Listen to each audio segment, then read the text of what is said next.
Hello everybody, welcome to Milton Keynes.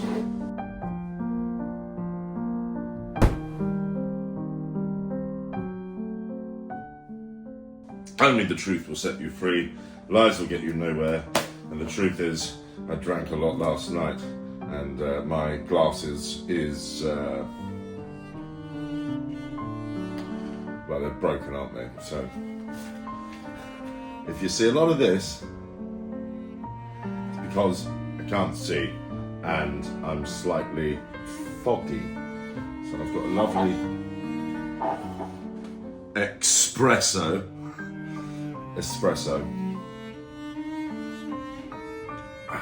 Oh, right, there we go. Back to it. Milton Keynes. Let's talk. Milton Keynes is Britain's most geometrically precise city. Today we're diving in headfirst through its winding streets, of which there are not many, lots of roundabouts, through military genius, which is a fantastic piece of history, and some concrete cows. Long before the grid system of Milton Keynes was a twinkle in some urban planner's eye, there was a medium hum of activity in the area. Archaeologists unearthed the Bancroft Roman villa, which is a wonderful example of a Roman villa, but on the site of that they have evidence going back to 800 BC of occupation in the area. 800 BC. A long time ago. Many miles, many hours, many days of toil and wandering, I suppose. And here we are in 2025, for now, depends when you're watching this video, walking around, seeing what we see, knowing that we knew then nothing that we know now. And maybe in some instances we knew more. Walton-on-the-Green still has medieval ridges, medieval crofts and alleyways that you can see dotted around. There are evidence of Motte and Bailey Castle sprinkled around the area too, showing that life has continued here for many, many a millennia. But let's flash forward to the Victorian era, and Milton Keynes was cooking bricks. Kilns were working overtime, creating what eventually Milton Keynes of today would be sat upon, the foundations. Now, why was this? Well, in the 1960s, a group of people got together and decided that London was bursting at the seams. There was too many people, we can't possibly have it. I mean, there was probably some rich people with some empty housing that they could have, helped people out with, but they didn't. They thought, I know, let us move out of London, make a city together. How many people? Maybe 250,000, something like that. Right, let's go. The planning got together. They wanted to make it beautiful. They wanted to make it, community incentivized. They wanted to have shops over here and houses over here and a million roundabouts over there. And they did. They achieved it. To this day, it is one of the most successful planning events that has worked outside of London. And, people today do amount the mass of about 250,000 people, and they've achieved their goal. They have achieved their goal. The goal has been achieved! I don't know. I had Guinness last night. I had lots of Guinness. I'm feeling a little bit twisted in the head, so sorry if my tone is a bit off. And I'm not apologising, even though I just did. I'm just a contradiction in terms in this video. But, Milton Keynes, straight roads. So the building of Milton Keynes, how were they going to do it? Well, they decided to make the Milton Keynes Development Corporation, led by Lord Jock Campbell. I hope he's Scottish. Okay, Jock, I'm going to make some new city, and I'm going to make it very well. But I need some help. I need a designer. Hey, I've got a Welsh guy. Llewellyn Davis, if he's not Welsh, I hang my hat. Anyway, they rolled out a master plan driven by lofty ideals. They wanted freedom of choice. They wanted easy movement and an attractive city. And if you've been to Milton Keynes, you can certainly see it is an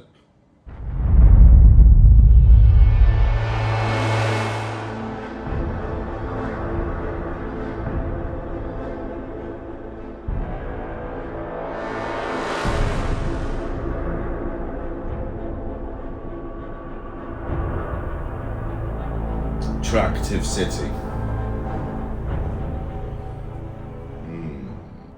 There are 11 vertical streets and 10 horizontal ways.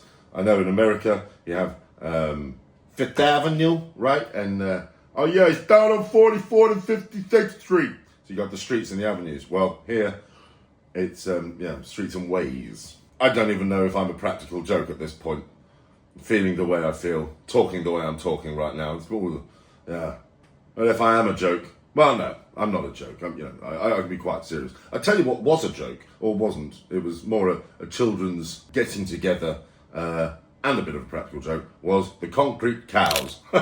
Milton Keynes has got concrete cows. No, God! No, God, please, no! No! No! No! Yes, that's what happens when school kids and an artist get together. Bovine creatures are immortalised in cement. You won't find real ones around here. 40% of the city has remained as green space, with over 20 million trees being planted. Now, Bletchley Park, here's where we talk about something very exciting. Have you seen the film Imitation Game with Benedict Cumberbatch? The duck-faced actor. He's actually got better recently. I mean, who am I to comment? I've been in nothing of note, nothing on screen. But here I am decrying my thoughts on an actor's acumen. It's just because I'm a fan of Sherlock Holmes, and that you may disagree with me, but I didn't like Benedict Cumberbatch's iteration of Sherlock Holmes. Imitation Game was all right, although Alan Turing, he just sits and talks like that because Alan Turing had no social skills. Anyway, I digress. The story of the Enigma machine. During World War II, Bletchley Park housed the top cryptologists. Alan Turing, front and centre. There was a number of huts, and working in Hut 8 was Alan Turing, where he deciphered the Enigma code. We couldn't let the Germans know that we knew what the code was, so we had to let a few things happen, but because of what Alan Turing did, we managed to intercept, understand, defeat, possibly win the war. However, it wasn't known about, I think, until the 1970s. So you think the war finished in 1949, and then we continue, and then we have the bricks of the Victorian era built upon with Milton Keynes as we see it today, with its avenues and ways, streets and ways, one of them. And all the way through that, we didn't know about Alan Turing and the Enigma machine. Also, in the Bletchley Park area, they built the first programmable computer called Colossus.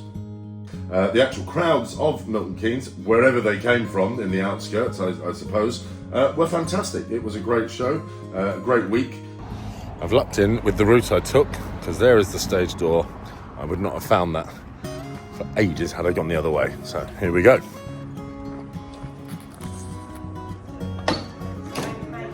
Hello, with Carlos and Jane.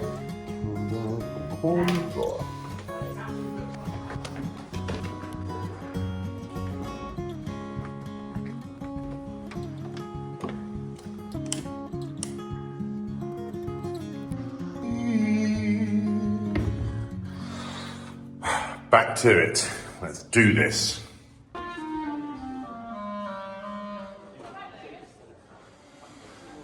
And I have to say, like, I lived in Dubai. I've been quite a lot of places all over America. I went to the Mall of America. I do believe that Milton Keynes' shopping centre is the most epic building I've been to, as in length. My walk to work was a literal 22 minutes.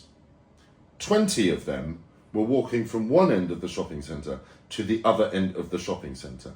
Milton Keynes, a place with Roman houses, medieval villages, Victorian bricks, World War II genius, and of course, concrete cows.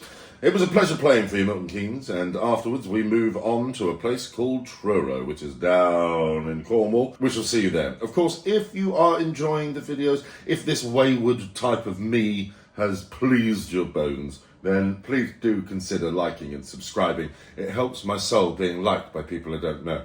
I'm probably talking nonsense. But if you like it, like and subscribe. If you don't, off. Long live coffee.